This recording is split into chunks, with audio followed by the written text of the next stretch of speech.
I was fired with ambition because to win, and I was willing to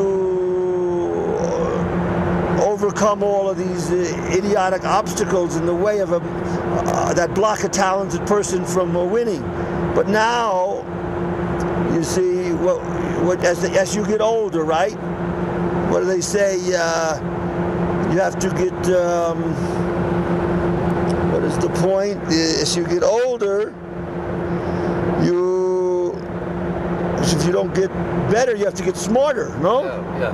I'm much smarter now than I was then. You know, much smarter. Now I don't want to do things the hard way. Why do things the hard way when there's an easier, better way? Did you gradually,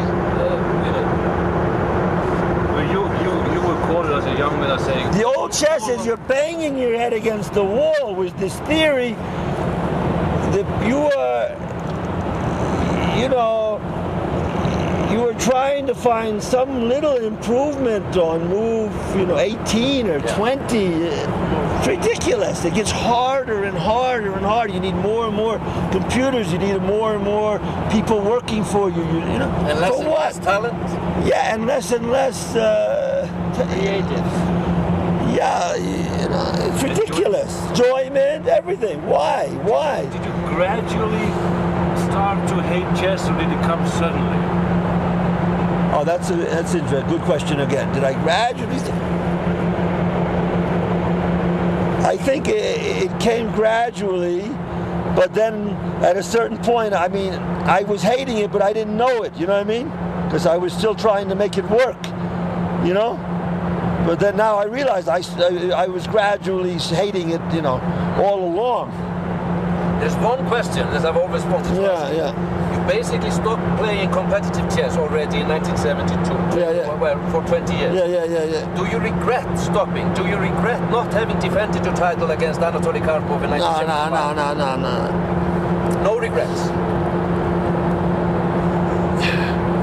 That I offered perfectly fair conditions. He refused to play me. Yeah. My conditions were absolutely fair. It's all lies. Yeah. For example, Capablanca played Alekhine, right? Yeah. In what was 27? Around there, 28? I don't know. Okay. That match was the first player to win 6 games, right? Right? Yes. If the match was tied 5-5, Capablanca would retain the title. Yeah.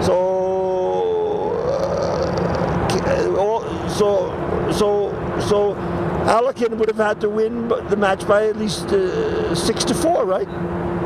Yeah. But nobody ever has complained about that match. They all said that was a great match and it was a fair match. My conditions were much fairer for the challenger. He had to be beaten 9 times to lose his chance to become world champion in the match. Absolutely fair conditions. Ridiculously fair conditions. But almost everyone is sure that even under the conditions that you refuse to play, you would have won him. Have you never felt regret not defending your title against him? Well, apart from the conditions, irrespective of them. I say, I don't like the way you put it. He refused to play me. I'm the champion. Yeah, I know. The whole thing was absurd. It's only one void.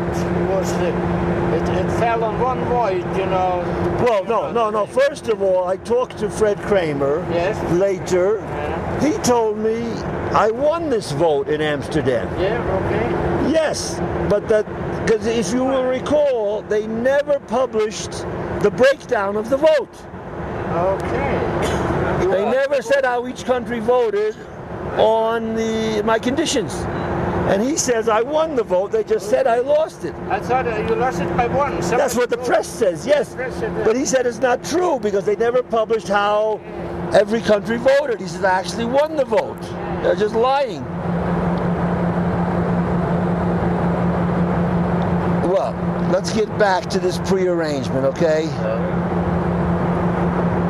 If I had written my book about Karpov and Kasparov as I had intended before the Jews stole all my files, you would understand what a rotten game chess is. If you realized the extent of the prearrangement, you wouldn't have any regrets about what, you know, throwing out the old game yourself. Politics, the rotten politics of chess. The prearrangement is on, it's almost all prearranged now at the higher level. It's all prearranged. I am not exaggerating this. This first Karpov-Kasparov match was prearranged move by move. Every move of every game. There's no question about this. All through the match? Yes, and I believe all of the Karpov-Kasparov matches were prearranged move by move. Every move, every game. But there's no question the first match was. I studied that match intently. And I still intend to write a book about it, even though the dirty Jews stole all my files. I had I had several boxes full of books on it. I had every game annotated about 18 different ways. I had about 8 or 9 books on the match, and then I had about 10 magazines that had every game annotated also. So I had about 8. I had every game annotated from 18, fully annotated from 18 different sources.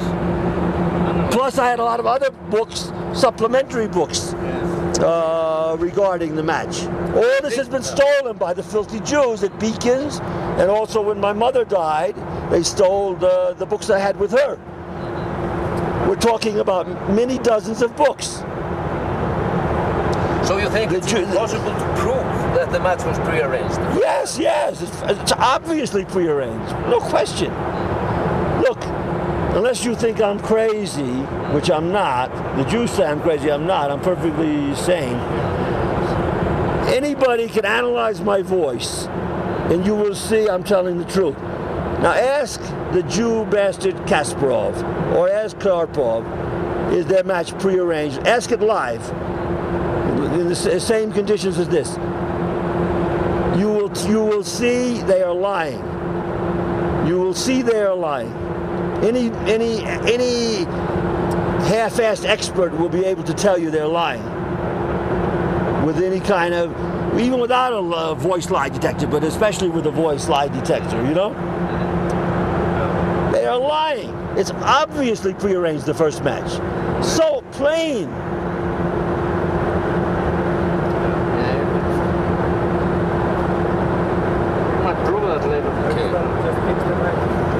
These people are crooks on a grand scale. Yeah, I understand, yes. But is it hard to prove? I mean, no, it's not hard to prove at all. I mean, not really, no. It's so obvious.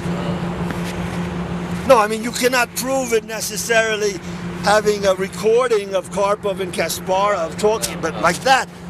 But you can prove it just the way you can prove in a trial that something happened without having a recording somewhere of his confession privately or whatever, you know. No question.